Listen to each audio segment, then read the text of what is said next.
To get started, I'm Charlie Smith, the Executive Director of ESIG, and I want to welcome you to our monthly webinar series and give you a little bit of background on ESIG. For those of you not familiar with ESIG, we're a membership-based nonprofit organization providing our members with objective information, resources, and networking opportunities in support of renewable energy and energy systems integration decisions. We do this through workshops, tutorials, webinars, blogs, working group and task force activities, and producing technical resource materials. I also serve in a leadership role with the Global Power System Transformation Consortium, or GPST, whose mission is to bring together key actors to catalyze a rapid, clean energy transition at unprecedented scope and scale. ESIG leads one of the 5 pillars which deals with the research agenda for the system operators. More information on the GPST can be found at www.globalpst.org. We're quite busy going into the new year, being right in the middle of our spring technical workshop right now, and continuing with our monthly webinar series. Our workshops and monthly webinars are open to everyone, so please feel free to register anytime on the ESIG website. If you're new to ESIG, I strongly encourage you to follow up with us if you like what you hear, and I think you'll be pleasantly surprised. You can find us on the web at esig.energy, as well as on LinkedIn, Facebook, and Twitter. Okay, just a few logistical matters before we get started. First of all, phones will be muted for the duration of the webinar to avoid unnecessary distractions. For the Q&A, we have moved to the Slido platform, and we're asking you to ask your questions through Slido at slido.com. You'll not be able to ask your questions through WebEx, so go to slido.com and enter ESIG22 as the event code. The instructions are also at the bottom of the screen. You'll see a thumbs up button next to the questions to allow you to cast a vote to help prioritize the questions submitted. We plan to save 10 or 15 minutes for Q&A at the end and then wrap it up at the top of the hour. An email with a link will be provided once the video file has been posted. We also plan to provide short responses to unanswered questions after the webinar, so please don't be afraid to ask your questions through Slido. Okay, so today's topic will be the role of transmission in deep decarbonization. Based on registrations, it looks like this will be another quite popular one. The webinar will feature Chris Clack, founder and CEO of Vibrant Clean Energy. Chris is a familiar face to many of you and has been working in this area for quite a while. Chris is a well-known figure nationally and will cover the critical linkages between transmission and a lower-cost clean energy future. Chris combines his expertise in mathematics, statistics, and optimization with the additional skills of numerical weather prediction, electrical engineering, and economics for truly comprehensive energy system modeling and optimization. I feel very fortunate to have Chris here with us today. On a personal note, as I have gotten in the habit of doing, I took a look on LinkedIn last night. I'm always interested to know how many friends we have in common, and I found out that we have 210 shared connections. I looked through them, and it was really inspiring to see so many good people who are working on this highly complex and critically important problem. It gives me hope for the future. I've only worked with Chris for about 5 years, but I consider him a good friend and a good friend of ESIG, and it's a real pleasure having him here with us once again. The webinar today will explore the different aspects of transmission and how it interacts with the decarbonization of the energy system. We will also explore alternatives to transmission and ask if it can be replaced as an asset for decarbonization. Finally, the webinar will show the scale of transmission requirements for decarbonization of electricity and energy for the United States. Just a short reminder once again to use Slido at slido.com with the event code of ESIG22 to ask your questions. Okay, without any further ado, let's go ahead and get started. Chris, I'll now turn it over to you. Thanks, Charlie. I appreciate the introduction. Thank you everyone today for joining us. What I'm going to try and do today is go through the transmission, the way that we think about it at VCE, how we try and break it down, and then work out what we mean by the role of transmission in deep decarbonisation. I'll show some results from our 0 by 50 study. Some of you may have seen them before. They're a bit different to the ones that I showed in previous webinars that I've given. They're different scenarios, but what we're trying to sort of see is how do these different pieces work together? And something that pops out for me is that transmission is almost ubiquitous across all decarbonisation plans that are necessary to get to the scale we need to. And hopefully I'll go through that with you today. Just quick background on VCE. We're a small company based in Boulder. We provide software, data, and studies ranging from small local municipalities all the way up to sovereign states here and abroad. And we focus on clean portfolios that can be done at least cost for the system. So most people will know this, but I just want to sort of set where I think about transmission. And for those that don't know it, can kind of have a sort of a very shallow but broad understanding of what we think about when I say transmission. So transmission really is the wires that connect us all together, from the generators all the way to the homes, businesses and industries. And when we're talking about it in sort of a formal way, we split it down between the transmission grid and the distribution grid. There's different voltage classes that we consider to be transmission and distribution. But they're all wires essentially that will move the electrical signal from where it's being generated to where it's being consumed.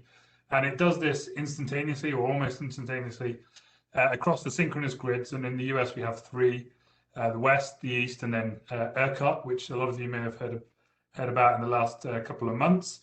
And really the benefit of transmission is that without it, we won't have any electricity. And so that's the first obvious one is if we don't have these wires, there is no electricity going to your homes.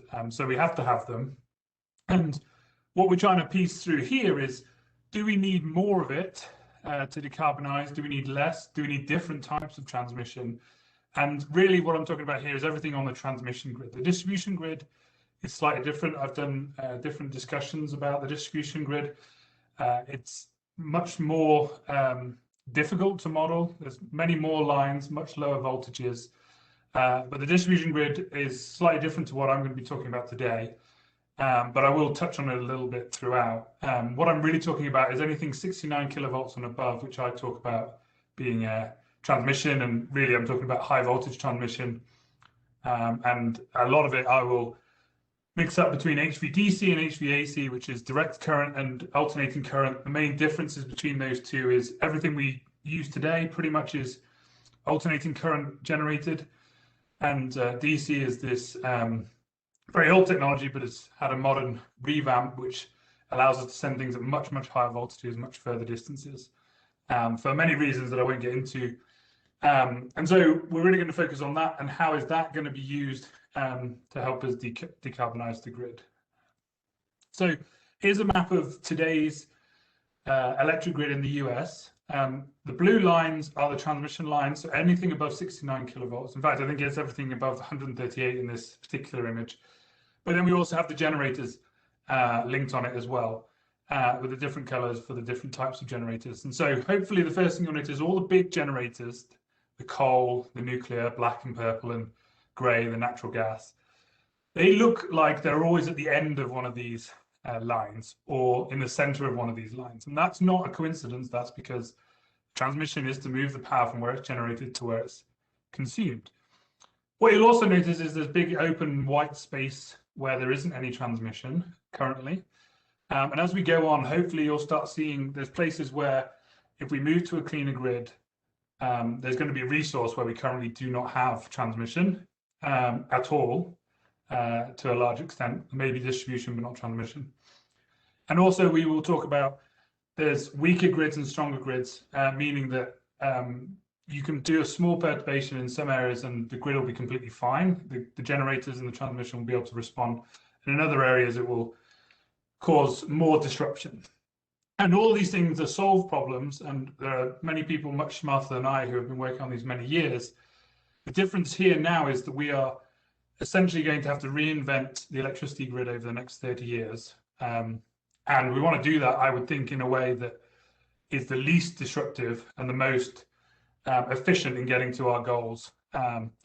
Normally, disruption as in inefficiencies ends up adding cost and slows down progress.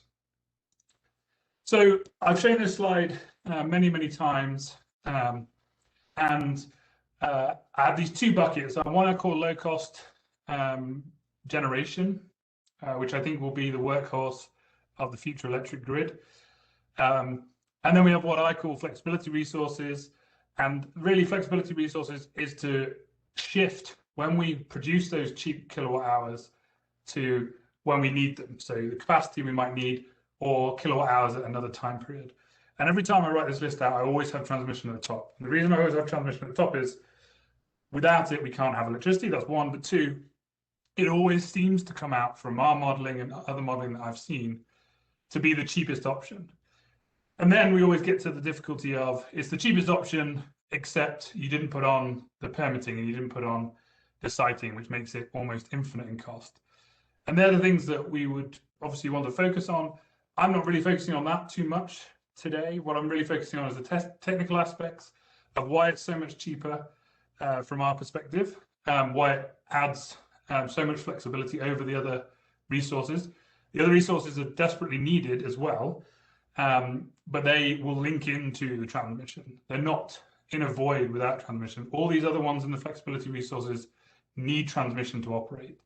And so really transmission should be its own bucket, but it does provide flexibility as well. So in a nutshell, before I get into more technical details about this, what does it unlock, transmission? Well, first is it's going to make decarbonising easier, and hopefully I'm going to show that.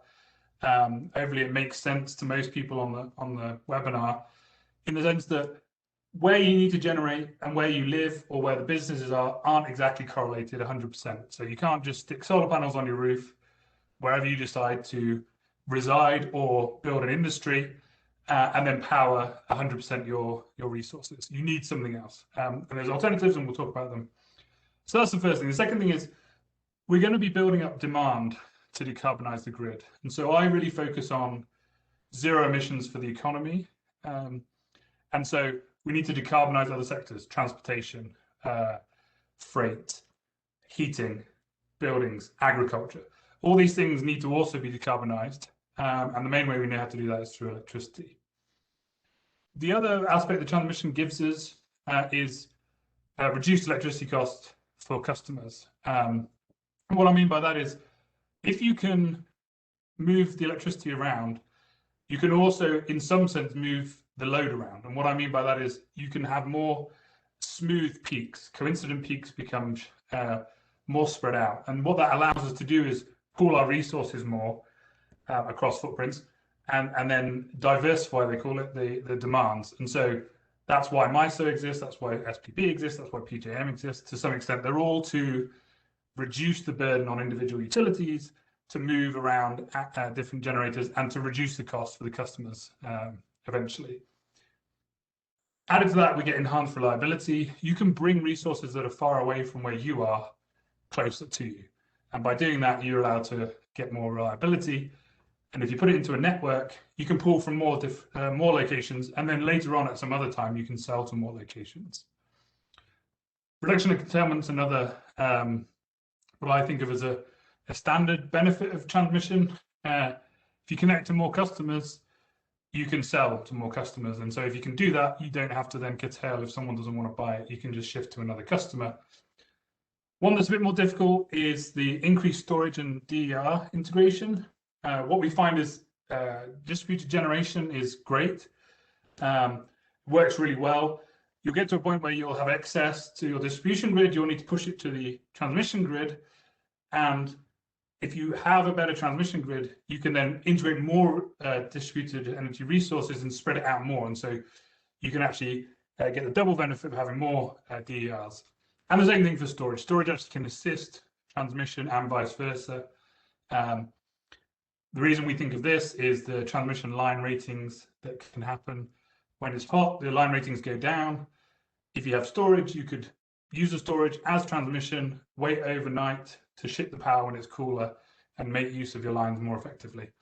And then the final one, which I'm not going to touch on too much for the rest of the talk, is the markets can be expanded with transmission. It's much easier to have an expanded market and a much more efficient market if you have transmission connecting the regions. You can do markets that are segregated, but they're not really connected markets. They're really just proxies for one another.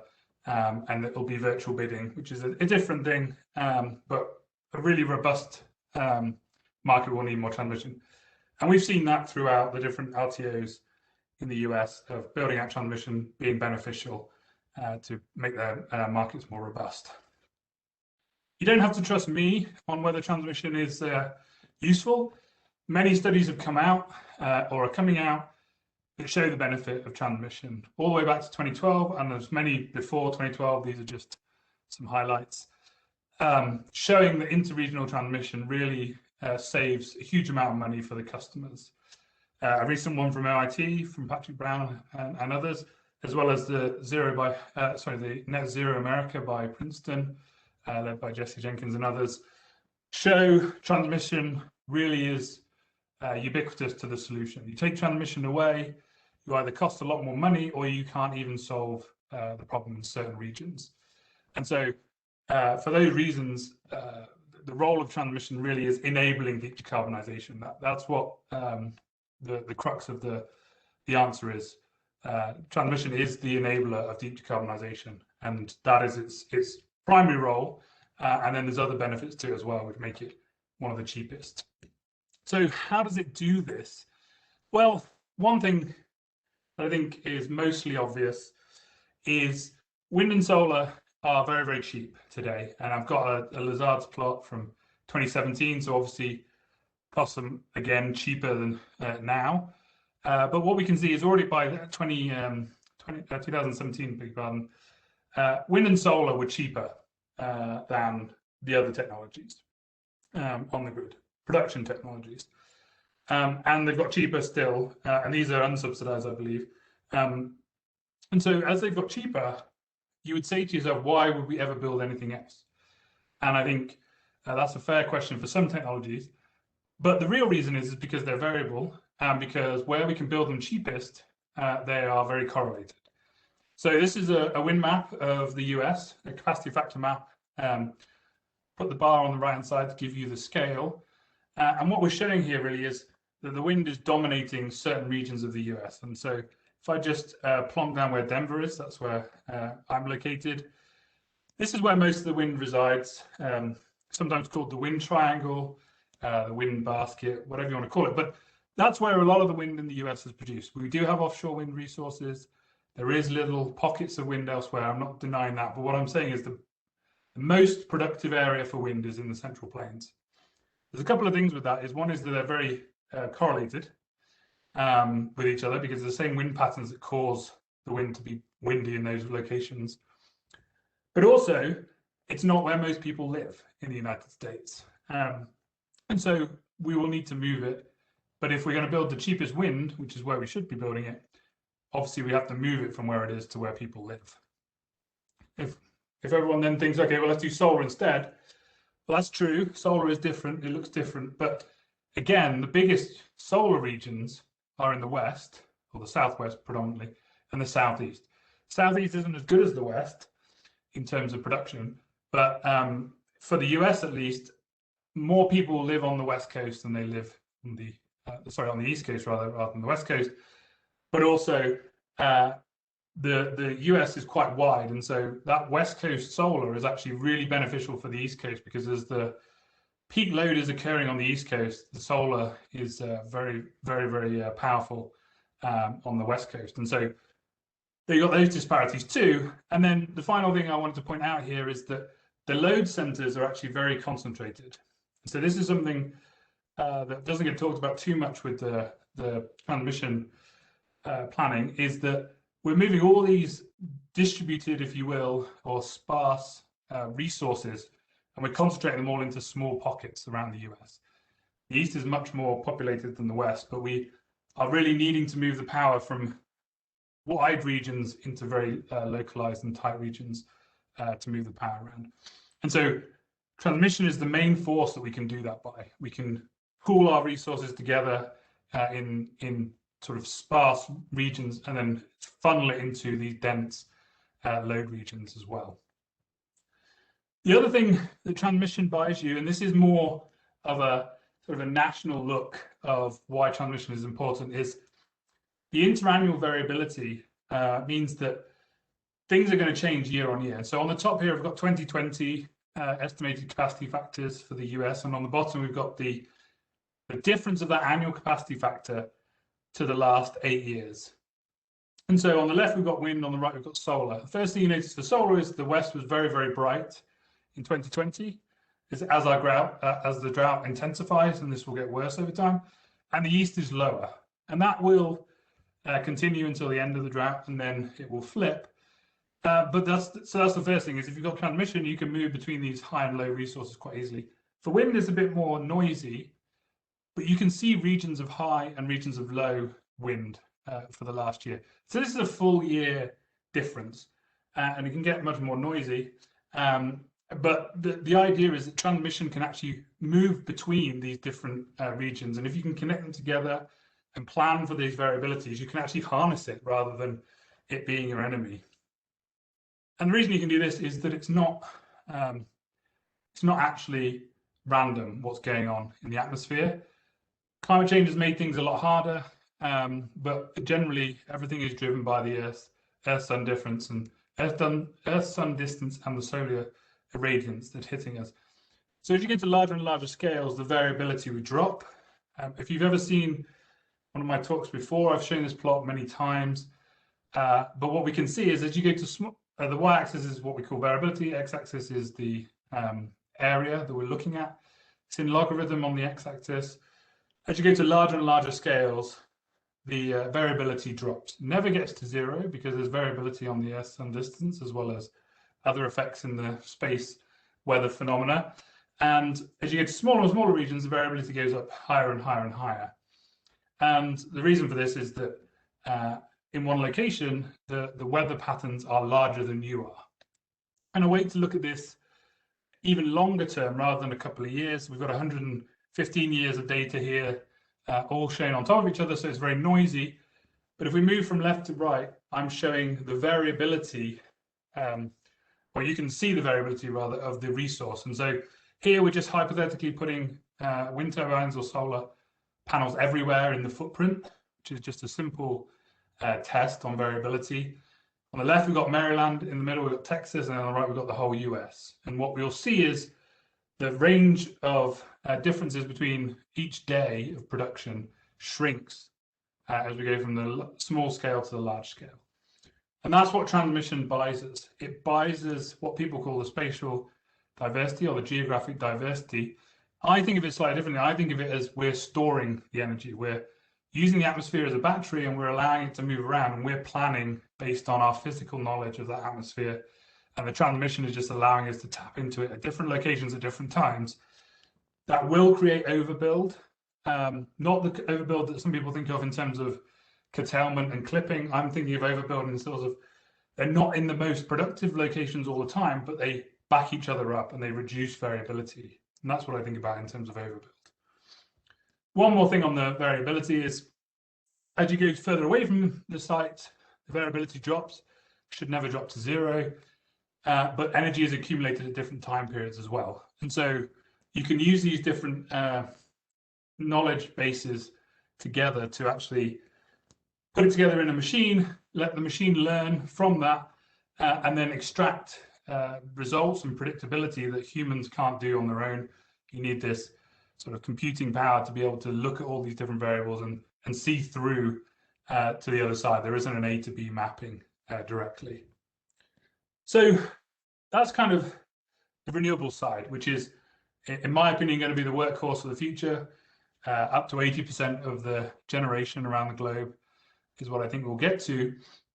On the other side, we have demand. And those concentrated regions at the moment in electricity only use in the US around 4,000 terawatt hours or 4 petawatt hours. In those regions, we also use gasoline, diesel, natural gas. If you put that all together today, we're using nearly 29.4 petawatt hours in 2019. Primary energy, What we're actually using for actual services is around 10. And so if we're going to electrify that, we're going to need to increase our electricity needs.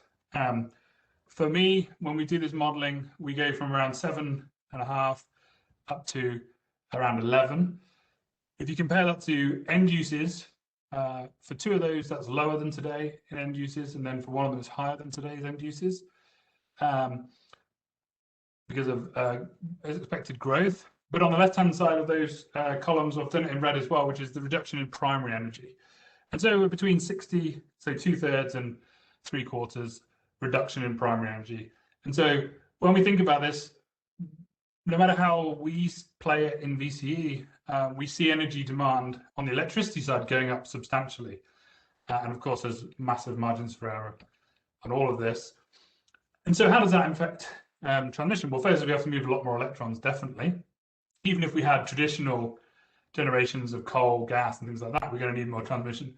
Because on the left, we're showing the peak demand that it can kind of handle today is around 750 gigawatts, coincident across the US in summer.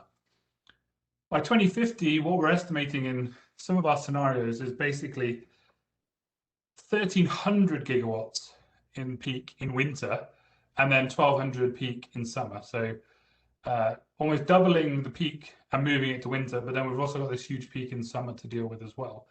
And this is a fairly mundane year. If we think about really extreme years, this could be pushed even higher as well. And so transmission is the only real asset that we can to disperse that concentration. And that's what transmission is going to give us in decarbonisation, is a dispersion of this really high load centres that we're going to create essentially with the new economy, and we're going to disperse it out to the wind and solar generators, nuclear generators, geothermal generators, our storage plants, our storage facilities, DERs. We're going to have to disperse it out because at the moment we've already sort of pretty densely consuming power, but we're going to double that density, and so we're going to need to use transmission to reduce that stress in single locations. So here's a conceptual design that was spat out by our planning model, Wisdom P, and it shows us the transmission links between states.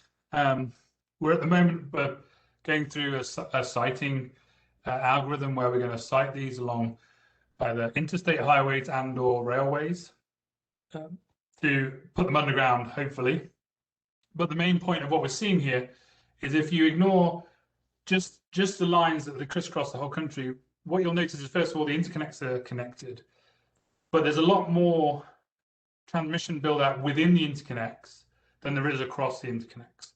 And that's because the model finds that building out within the interconnects first is much more of a cost-effective way to build a national system, because the ones across the seams provide huge amounts of value, but you need to then firm up the grid around them typically. There are a few exceptions to that are very interesting, but there are, in general, build out the HVDC macrogrid in the interconnects, force ERCOT to join one of those, or encourage them to, should I say, and that will allow a much more low-cost system to develop.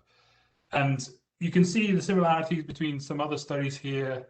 If you kind of look and squint, you'll see the power generally flows northwest to southeast and kind of bifurcates in Missouri. But we do see lots of circuits here. And so we have to be careful that all these simulations balance KVL and KCL, the current law and the voltage law, to make sure that this system is being robust. So the other thing that the transmission is giving you is you're moving generators. If there's issues, you can spread your generation to other locations. So that's another thing that we're getting from transmission, is instead of being point to point, it's dispersing the supply as well as the loads.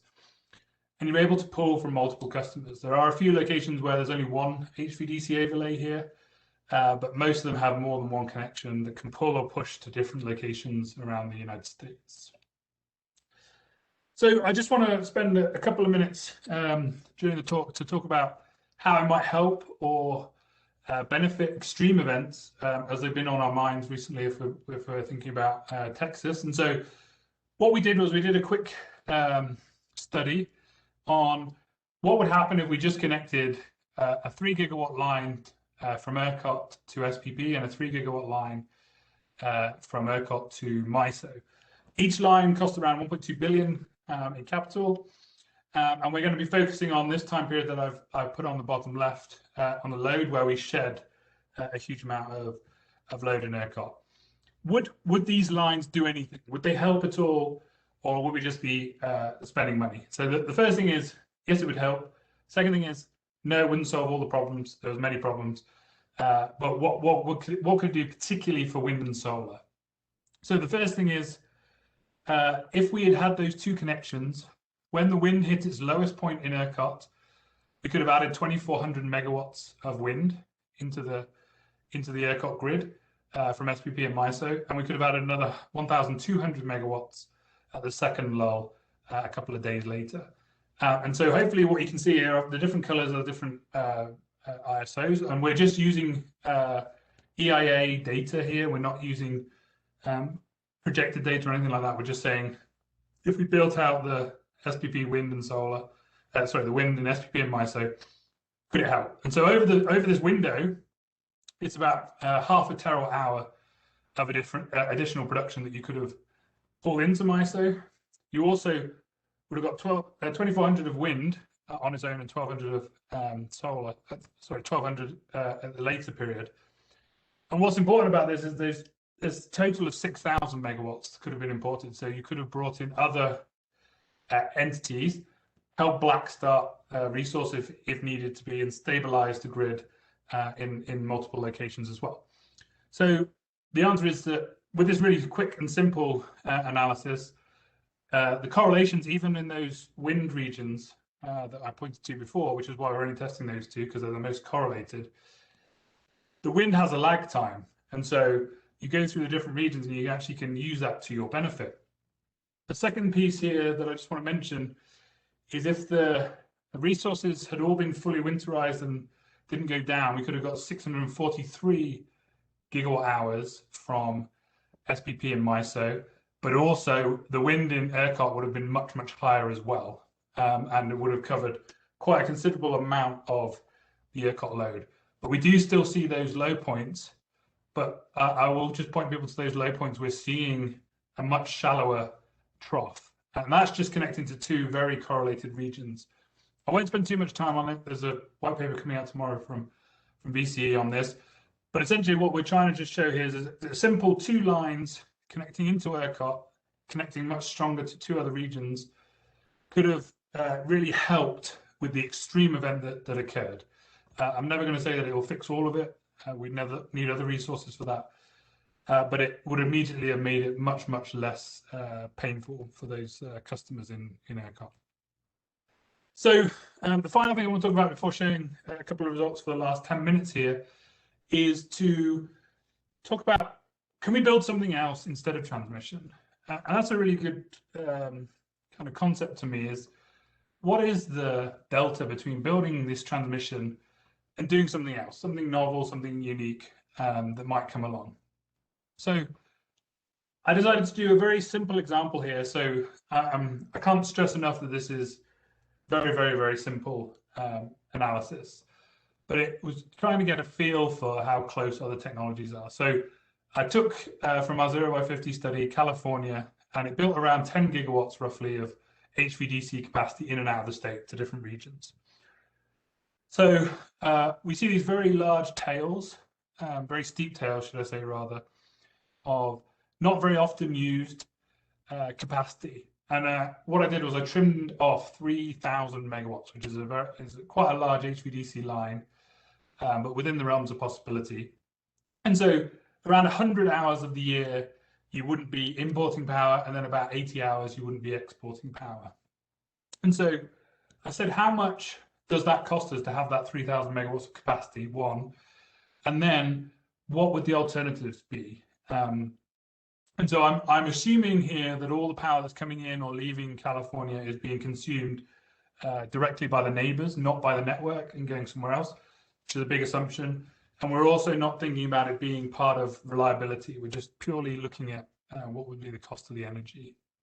So if I took 2025 pricing For natural gas storage and transmission, what we find is that the costs that we find is an LCOE of around $6 million per megawatt hour for the transmission for that last 100 hours. Storage would be $157 million per megawatt hour, and natural gas would be $21.5 million per megawatt hour. And so there's a lot of things going on here, and so these are very large numbers. And the reason I'm doing this is I'm saying, like, obviously we're not going to just assess that last bit, but what is the alternative to having that transmission? And so natural gas and storage are kind of natural changes, if you don't mind emissions, but storage is another natural one. And so I'm being really strict on the transmission, putting $25 per megawatt hour for the generation. Really, that doesn't matter too much, but we see this large spread. And so if we just do this as a calculation of comparisons, it's between 4 and 15 times, 20 times more expensive for the alternatives. So what I did then was I said, well, what does the price need to get to compete to transmission? Is in our modeling, of the transmission, like it's right on the knife edge, and the alternative is just a cent away or 2 cents away. Well, what we find is for natural gas, you would need to reduce it by around 8 times the capital cost and have no fuel costs. Again, fuel costs aren't a major driver of the cost here because the capacity factors are so low. The other is storage. You would need $1 per megawatt hour, $85 per kilowatt hour, and $85 per kilowatt. So modeling it as super low cost, long duration storage. And then you just start getting into the punching weight of HVDC transmission lines for that last piece. And those other aspects don't give you some of the benefits that transmission does give you. One is, the infrastructure there can last longer. You don't have to care about which resource is on the other end of it as much. You don't have to build pipeline infrastructure. For the storage, you don't have to replace them as often and wait for these costs to come down. And most importantly of all, you build this network up between the different regions. And so while there might be alternatives from this quick example, and again, I'm gonna hit hard on the caveat of this simple example, there's lots of things going on here. That last mile of megawatts is expensive no matter what you do, but the transmission that we put in, and this is today's cost for transmission, HVDC transmission, is much, much cheaper than the alternatives that exist today, or the alternatives that I've seen be proposed so far. So with all that said, I want to show for the last 7 minutes or so some results of scenarios from 0 by 50. And the reason I'm showing these is kind of how it all comes back together with the transmission. So we're showing 2020 again here as a sort of a refresher of what we've shown previously. By 2035, the Biden target 100% clean electricity. Again, we don't see zero natural gas in this time period. We also don't see actually zero coal with the transmission infrastructure.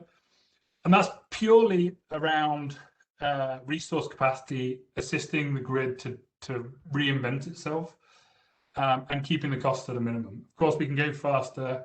It adds cost, but really, this is already quite a frightening rate. And I do encourage people to go and look at my panel discussion on this from a few weeks back, where we look at the build-out rates.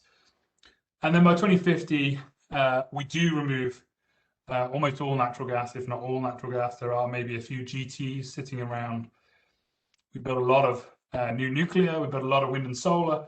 But I pull attention to Nebraska here. A lot of wind going into that empty space. Wyoming, a lot of wind going in. A lot of wind in southern Texas. We have a lot in the Ohio Valley, Illinois, New York, right up in North Dakota as well. And so we're spreading this out. And then solar is pretty much everywhere. It's not just on the west. And so when you kind of look at this, I encourage people to kind of think of those resource maps and like where the real strong wind and solar was and why isn't all the wind and solar in those locations. And so it's partly the diversity. Transmission is giving you some of that diversity. The transmission is allowing it to pair with the storage as well as the other resources on the grid. to minimize all the different costs together, rather than it just focusing all into the wind plates. If transmission costs were zero, all the wind would be in the wind panhandle area, the wind breadbasket, if you will, the triangle, and almost all the solar will be in the west. Transmission isn't free though, and the same for storage as well. So here's two pictures with and without HVDC. The left is without HVDC and the right is with HVDC. The first thing that I note is storage much, much narrower in capacity needs. I don't see a huge amount additional wind, but I do see additional solar on the no HVDC. I also see less reliance on novel technologies with we got the HVDC technology. We do see coal hanging around a little bit longer with the HVDC than without, but we don't see natural gas staying flat for many years. We see a continuous trend downwards, which is actually beneficial in terms of emissions. Like it or not, there are some coal plants out there that are more less pollutive than natural gas plants. Not many, but there are a few. And so it is sometimes better to retire the gas instead of the coal. And so we see these kind of different mixes coming into play. And when we look at the generation, again, we see much less dependence on novel technology, we see less curtailment, but we see kind of slightly more wind and less solar is the main change. But there isn't a huge amount of change overall. We also do see much less CCS happening with the HVDC as well. And I think you can notice as well, there's more DER, distributed solar, should I say, in this plot in terms of generation. So that is actually grown. And so the HVDC enables distributed generation more than not having the HVDC, which probably comes as a bit of a counterintuitive answer that comes out. And we've tested this multiple times, and it seems to be a continual thing. We get to zero emissions of all pollutants by 2050, essentially. And it's pretty linear. It's based on a glide curve that we've given it, essentially, and it's doing it in the least cost fashion. So what does it all cost? Like, how much is it costing us? So we started building today. It would cost around $350 billion to build an HVDC interstate infrastructure along rights of way that already exist, and then upgrade the HVAC as well at the same time.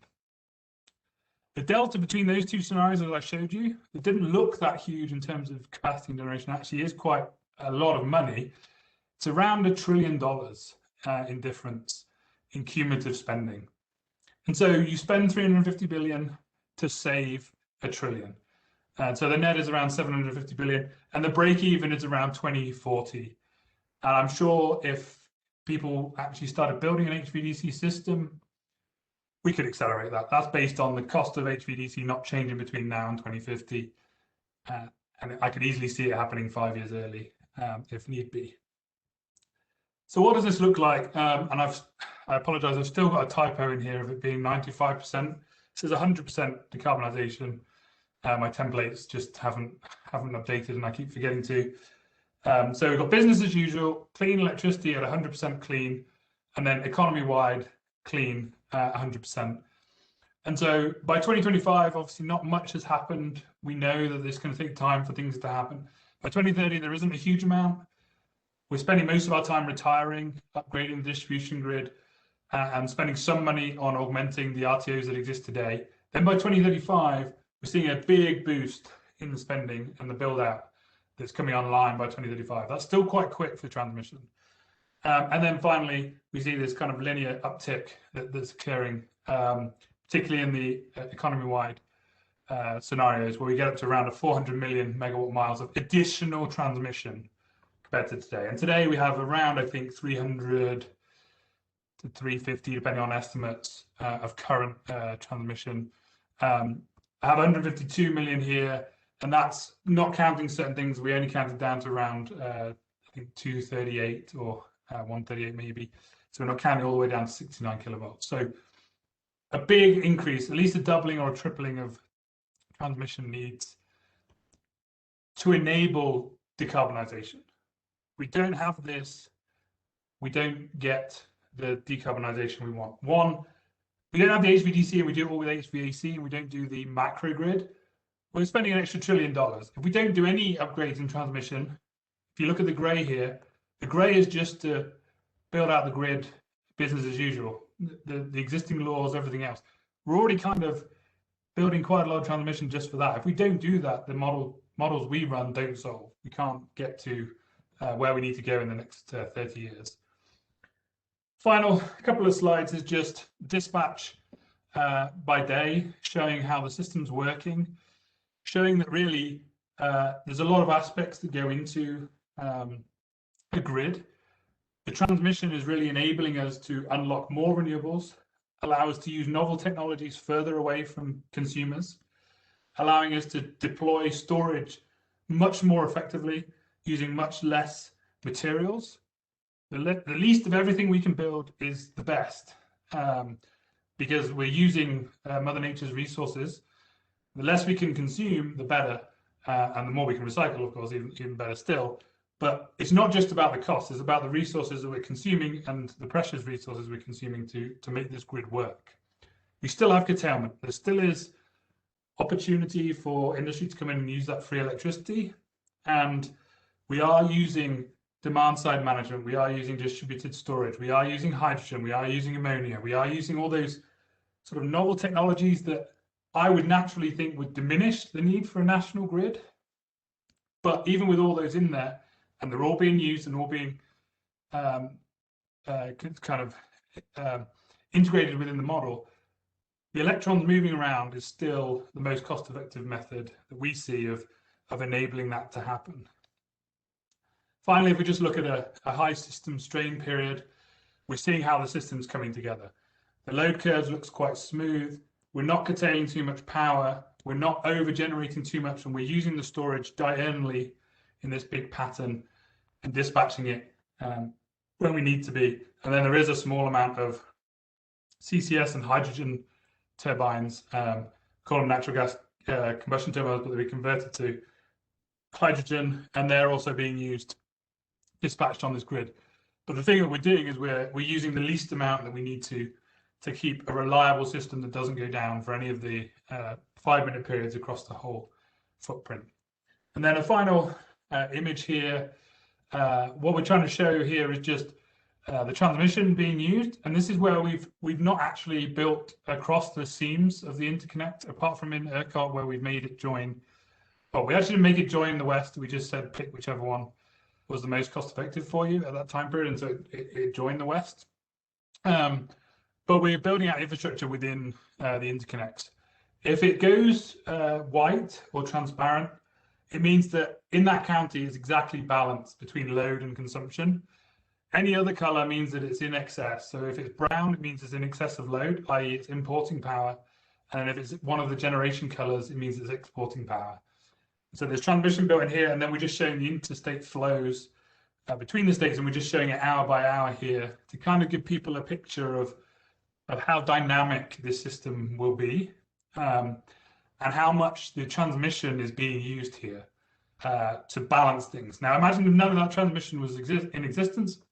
Of course, there would be some because of today, but if you imagine it wasn't, each state would have to do it on its own, and that would be incredibly expensive, if not impossible, for certain regions. So I thank you for everyone's time, and I will stop there and wait for questions if there is any. Okay, Chris, thank you very much for that walk through transmission and its impact on decarbonization in the US. I'm going to go to the Slido. I'm going to also make an observation that there's a number of questions in the Slido, good questions about some very practical aspects of transmission that will probably be answered in our transmission session of the spring meeting, which I believe is next Thursday, that Wayne Gawley of NextEra Energy Transmission will be chairing. So I may not get to or cover those, trying to focus more on the system level topics that Chris presented on. So let's start with the top one here, Chris, from David Takahashi. Have studies been completed which compare the cost benefit of transmission and DER at 1 million or or $2 per mile for transmission, this would buy a lot of DER. I know you touched on that, but maybe it would be good to just say a few more words about it.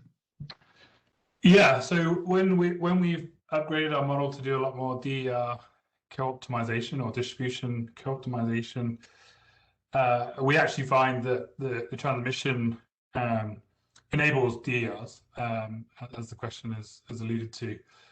We see around 50% more DERs when we have the HVDC overlay. We don't do it in kind of millions of dollars per mile, or so we do it per megawatt mile because we build the substation, the inverter stations and then the lines.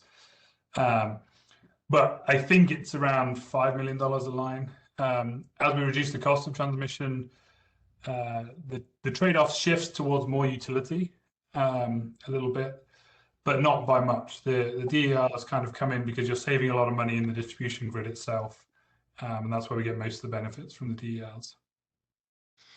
Okay, the next one I know isn't really your cup of tea, maybe Chris, but what having to do with the barriers faced by the ISOs to build transcontinental transmission. Any comment on that?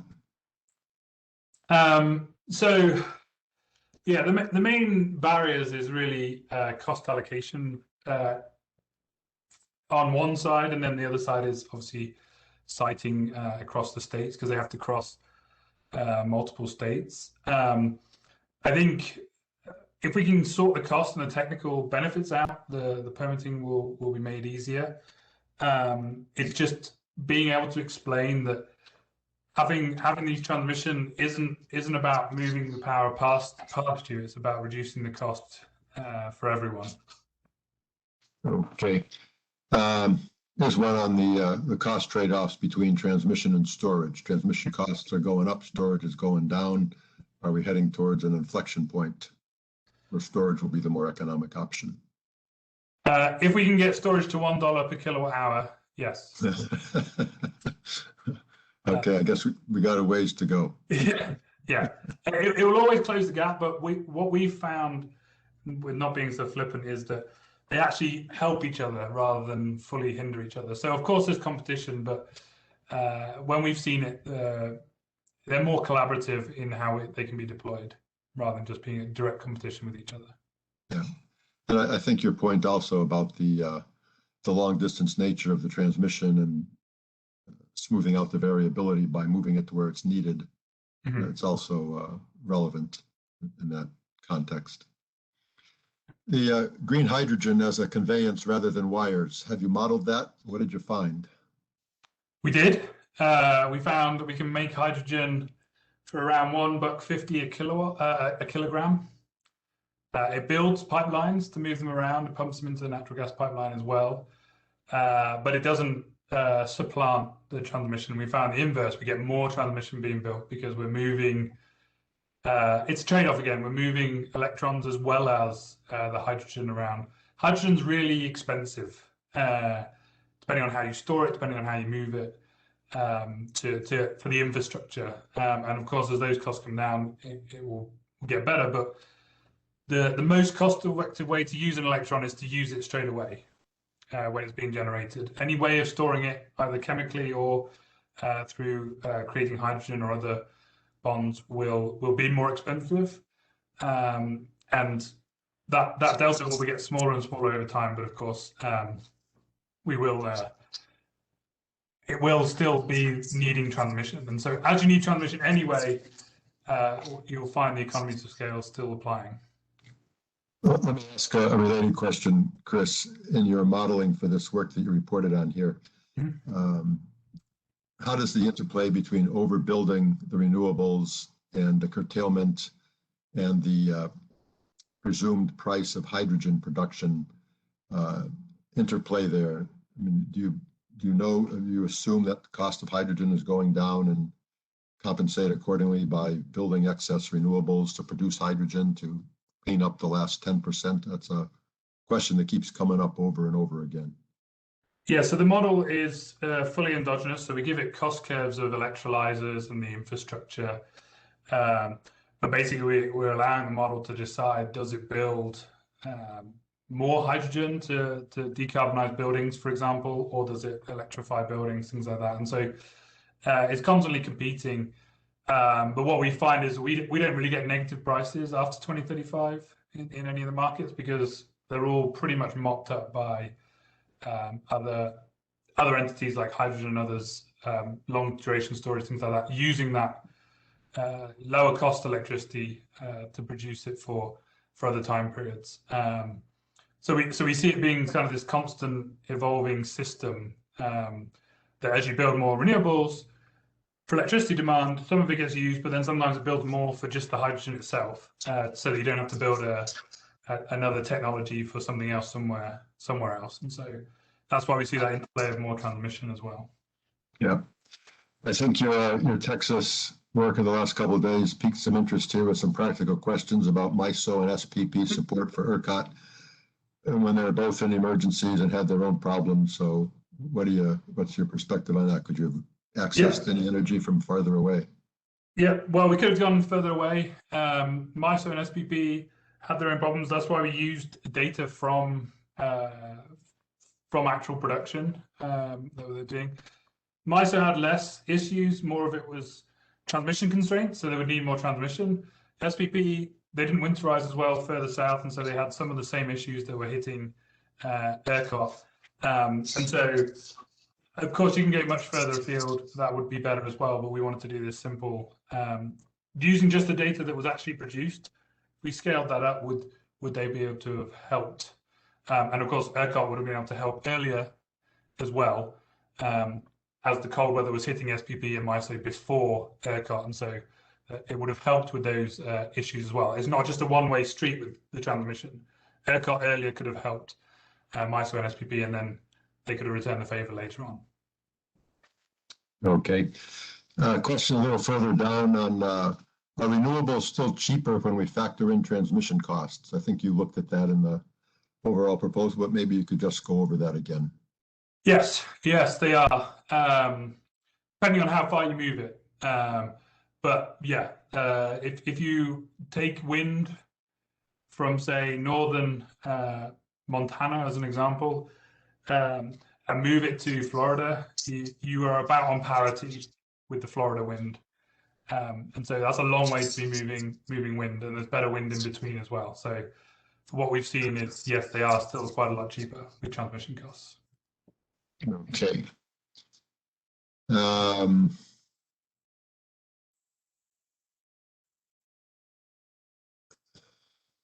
More practical questions. How about this one from Kat Cox-Arslan? Could you highlight any studies or RTO activities that are leading on how to coordinate planned distribution and transmission systems for decarbonization? What's coordination is going on with the RTOs?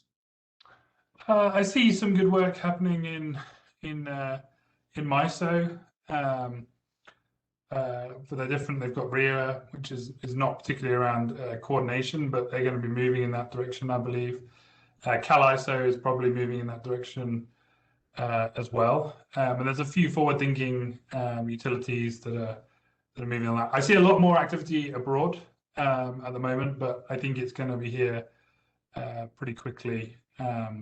I don't know if there's any leading studies yet that are out, apart from RIA, which is again more transmission based, but certainly will be part of it. And then the MISO's future studies will also point to that as well. Yeah, I would also add that there were some transmission sessions that ESIG sponsored over the last couple of months, and one of the findings that came out of that was that there was a real need in response to the question about greater coordination among the RTOs or at the transcontinental level for cross RTO transmission line planning and construction. In fact, there was interest expressed by the new FERC, by Commissioner Clements, and also FERC Chair Glick, about wanting to look more at the incentives that could be provided for enabling national level transmission planning and construction to be done. So I think that's a very topical, very popular question, and I think we'll see a lot more activity on that in the foreseeable future. So we're just about at the top of the hour now. we need to wrap it up. And as I mentioned earlier, an email will go out once the video file has been posted, and we'll answer the questions we didn't get to and get the answers posted as quickly as possible. I would also remind you that the transmission session coming up, I think on Thursday, will have some more practical aspects that a lot of the questions we didn't get to dealt with. So please feel free to join us again for that one. So we appreciate everyone's engagement. We look forward to seeing you again soon at one of our sessions, either the energy storage one on Tuesday, perhaps, or the transmission on Thursday. The one on Tuesday will be chaired by Bob Zabadil. It's at 3 p.m. Further information on all the webinars and meetings can be found on the website at www.esig.energy under events and in our newsletters and informational emails. And you're all invited to attend. Chris, I want to thank you again for this very timely and informative webinar. Thank everyone for the good questions and thank you for your answers. We look forward to seeing you again in the near future. And in the meantime, everyone, take care, stay safe, and thanks again for your participation. We'll see you soon.